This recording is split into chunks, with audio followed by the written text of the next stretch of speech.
Have you ever wondered what happens if your bank had to make a choice, a really tough choice, between keeping your money 100% safe and, well, actually letting you get to it?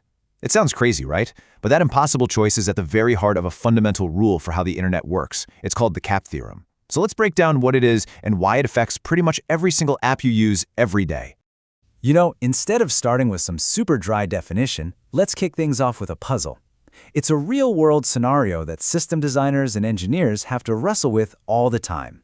And it all starts with something we all understand: a bank's ATM network. Okay, to make this super simple, let's picture a tiny little bank. Its whole system is spread out across just 2 locations. That's it. And at each of those locations, there's an ATM. Now, each of these machines holds its own copy of a customer's account info. And in a perfect world, they're always chatting over the network, making sure they're perfectly in sync. Now, let's say one of their customers has an account, and in that account is exactly $100. And here's the most important rule for our little bank: the balance can never, ever, under any circumstances, drop below 0. And then, boom, disaster strikes. The network cable between the 2 ATMs gets cut.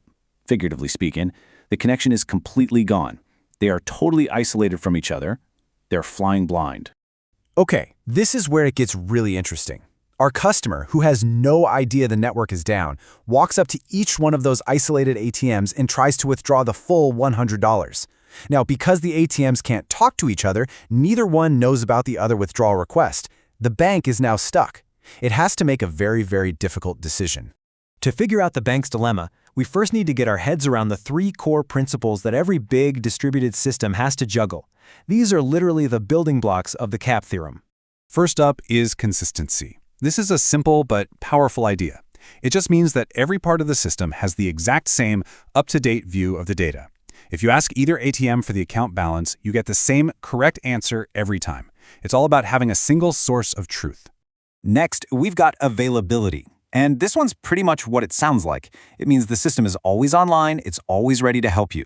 When a customer walks up to that ATM, it works. It takes their card, it processes their request, it's available. And finally, there's partition tolerance.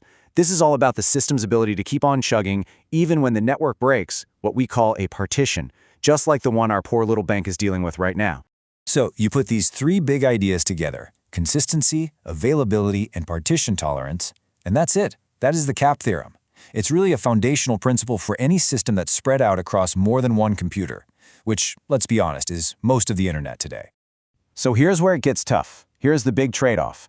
The CAP Theorem basically says that when a network connection breaks, and let's be real, in big systems, it's not a matter of if, but when, you can only guarantee 2 of these 3 things. You simply can't have them all. So back at our bank, the choice is pretty stark. On one hand, it can prioritize consistency. If it does this, the ATM just refuses the transaction. It might even just shut down to prevent the balance from ever being wrong. The data stays perfect, but the ATM is now unavailable. Or it could prioritize availability. The ATM stays online, it's happy to help, and it lets the customer withdraw the $100. The service works, but now you've got a huge risk that the customer could pull out $200 from a $100 account, creating a big mess once the network comes back online.